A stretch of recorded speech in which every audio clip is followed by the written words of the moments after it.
वाह जी, ये चश्मा कहाँ से आया आपके पास? अब बोलिए ना, चुप क्यों खड़ी हुई है?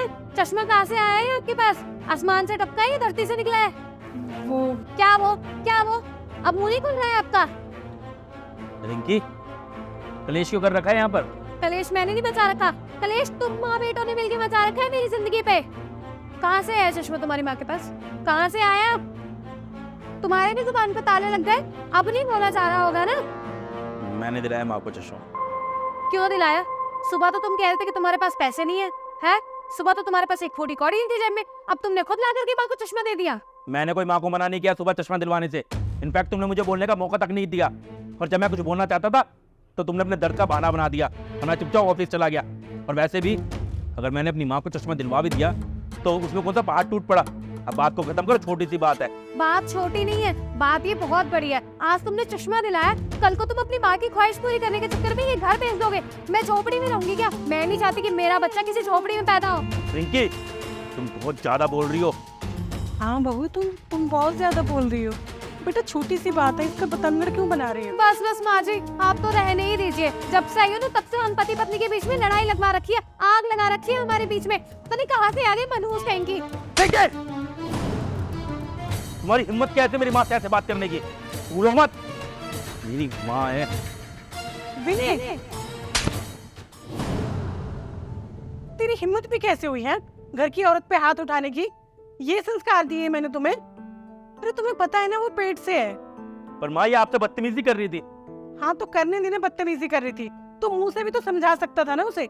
हाथ उठाने की क्या जरूरत थी? तू तो हमारे खानदान का नाम डुबो रहा है। हमारे खानदान में कभी किसी मर्द ने किसी औरत पे हाथ नहीं उठाया। यही संस्कार दिए मैंने तुझे कि तू अपनी पत्नी पे हाथ उठाए। सॉरी बेटा, माफ कर दे इसे। चल रिंकी से माफी मांग, और आज के बाद ध्यान रखियो कभी भी उस पे हाथ मत उठाना। ठीक है, नहीं उठाऊंगा हाथ। तुम्हें शर्म नहीं आ रही है बीबी? गलती तुम्हारी है और माफी मैं मांग रहा हूँ। अगर तुम्हारे में सच में थोड़ी सी भी गैरत है ना, अगर शर्म है, तो अभी भी मौका है, माफी मांग लो मेरी माँ से। क्योंकि ना गलती तुम्हारी होने के बावजूद आज भी तुम्हारे साथ खड़ी हुई है वो। I'm sorry माँ जी, मैंने आपको समझने में गलती कर दी। मैं आपको उल्टा सीधा कह रही हूँ और आप अपने बेटे के आगे मुझे ही सपोर्ट कर रही हैं। मुझे माफ़ कर दीजिएगा, मुझसे गलती हो गई। नहीं बेटा, तुम्हें सॉरी बोलने की कोई जरूरत नहीं है। तुम तो मेरी बेटी जैसी हो, और बेटी की बात का बुरा थोड़ी ना लगता है माँ को। बस तुम लोग की लड़ाई खत्म करो। माँ जी, ये आपका चश्मा।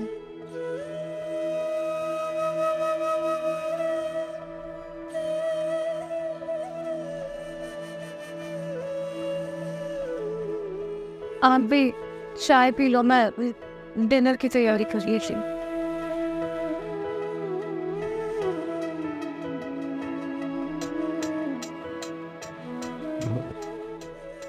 मैं अब यहाँ नहीं रह सकती, मैं कल ही वापस चली जाऊंगी।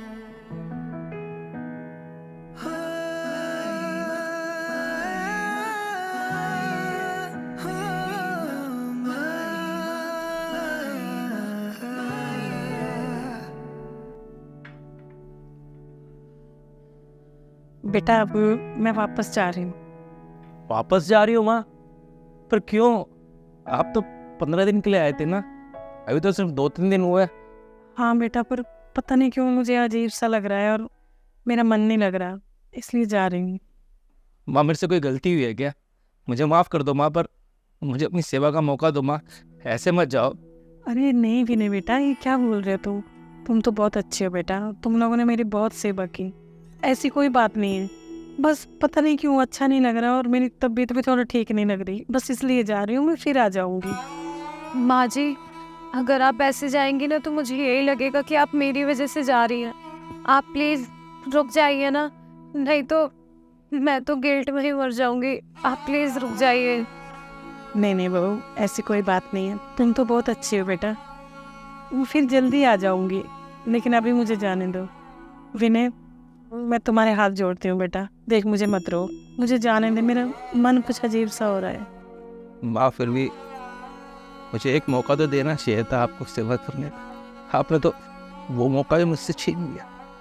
विनय, मैं फिर आ जाऊंगी बेटा, तुम परेशान मत हो। और प्लीज़ बेटा विनय, अब मुझे मत रोक, मेरा बिल्कुल भी मन नहीं लग रहा, मैं जाना चाहती हूँ। ठीक है माँ, हाथ मत जोड़ो आप। बाकी अगर आपने मन बना लिया जाने का तो ठीक है। एक काम कर दो, मैं आपको खुद धर्मेंद्र के घर तक छोड़ देता हूँ। नहीं बेटा, मैंने कैब बुलाई हुई है, तुम लोग बैठ के नाश्ता करो, परेशान मत हो, मैं चले जाऊँगी। ठीक है माँ, जैसी आपकी मर्जी।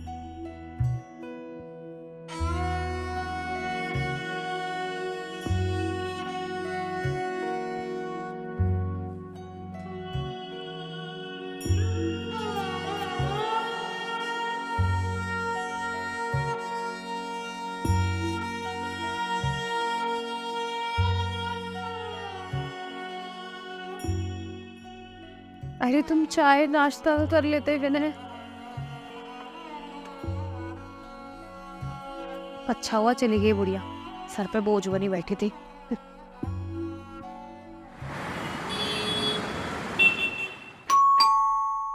रिद्धि, देखना कौन आया।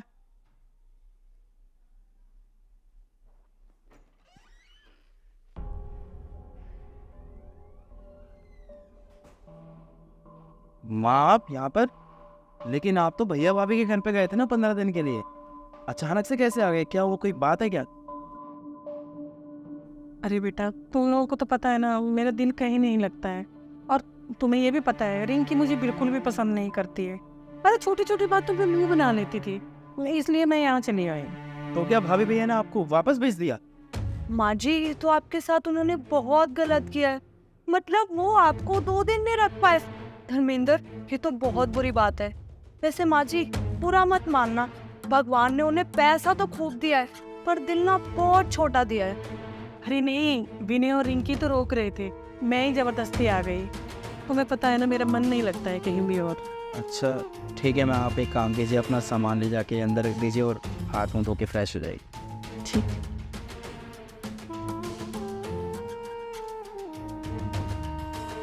रिद्धि, अरे अरे रिद्धि, मेरी बात तो सुनो, अब तुम्हें क्या हो गया यार? क्या हो गया? तुम्हें नहीं पता मुझे क्या हुआ है? माँ फिर टपक गई आके, मतलब 2 दिन तुम्हारे भैया भाभी से माँ नहीं रखी गई वहाँ पे। यार मेरा ना इन चीजों से बहुत दिमाग खराब होता है धर्मेंद्र, और तुम्हें अच्छे से पता है 2 दिन बाद हमें ट्रिप पर जाना, पूरा सब कुछ प्लान हो चुका है, और तुम्हारी माँ यहाँ आके बैठ गई है। कैसे जाएंगे हम? अरे यार, इसी बात से तो मैं परेशान हूँ कि माँ क्यों आ गई है यहाँ पर। ऑफिस से भी छुट्टी ले ली थी मैंने ट्रिप के लिए, समझ में नहीं आ रहा क्या करूँ। अब तुम्हें बताओ क्या करूँ, मेरी गलती है क्या इसमें अगर माँ आ गई यहाँ पे? धर्मेंद्र, मुझे ना तुम पे बहुत गुस्सा आ रहा है। तुम्हारी वो जो बड़ी भाभी है, उनको तो 1 मिनट लगता है माँ को यहाँ भेजने में, यहाँ आके मेरे छाती पे बैठ जाती है, और अब मैं सारा दिन उनकी सेवा करती रहूँ। मेरा तो यही काम रह गया है ना। पता नहीं किस इंसान से मैंने शादी कर ली है, जिंदगी खराब हो चुकी है मेरी। अच्छा ठीक है, तुम प्लीज कलेश मत करो, मैं कुछ सोचता हूँ इस बारे में। प्लीज सोच लेना कुछ, वरना मुझसे बात करने की जरूरत नहीं है, और ये सीरियस नोट में बोल रही हूँ मैं।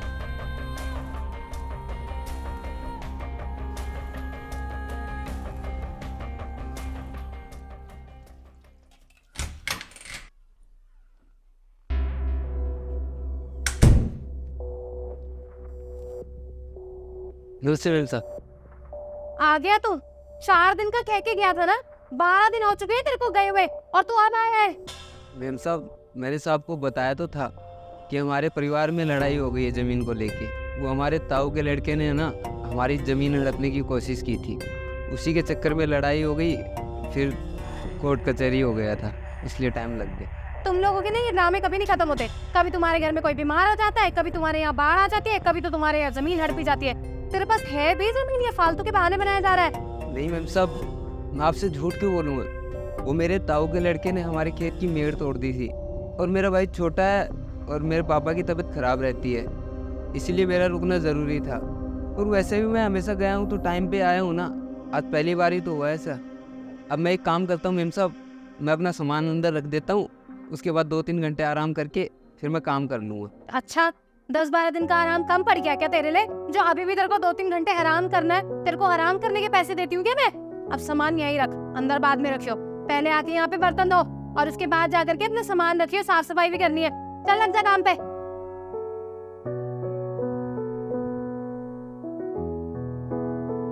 बेगहरियत कहीं का।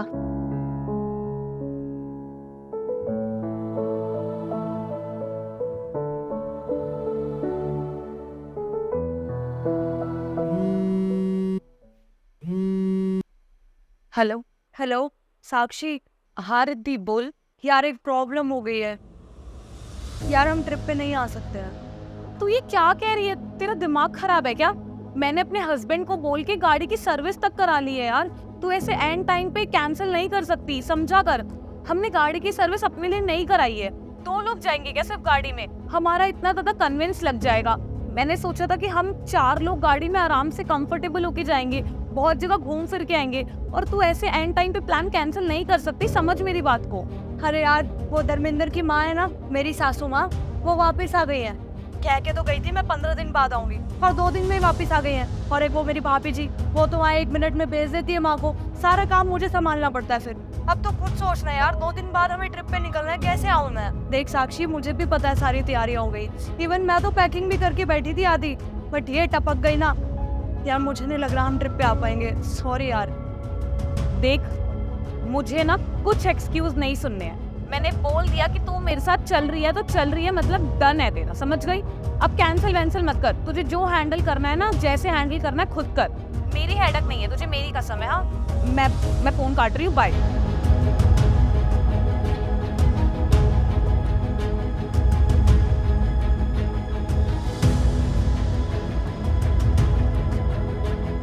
हाय गाइस, तो 3 एपिसोड ख़त्म हो चुके हैं। अब चौथे एपिसोड में क्या होगा उसके लिए तो आपको जुड़े रहना पड़ेगा ना। तो वो आपको पता लगेगा एक दिन छोड़ के। जैसा हमारा पैटर्न है कि हम हर नई वीडियो एक दिन छोड़ के आप लोगों के लिए लेके आ रहे हैं। तो जुड़े रहिए वीडियो के साथ में और फीडबैक ज़रूर देना, क्योंकि आपका फीडबैक बहुत इंपॉर्टेंट है। और मुझे उम्मीद है, मुझे विश्वास है कि अब आप इस वीडियो के साथ में पूरी तरह से जुड़ चुके हैं और आप भी उत्सुक होंगे कि अगले एपिसोड में क्या देखने को मिलेगा। शेयर ज़रूर करना वीडियो को और अपना फीडबैक ज़रूर देना। और अभी तक हमारे साथ नहीं जुड़े हैं तो हमारे चैनल और पेज के साथ जुड़ जाइए। मिलते हैं अगली वीडियो में। Bye bye, take care, love you all.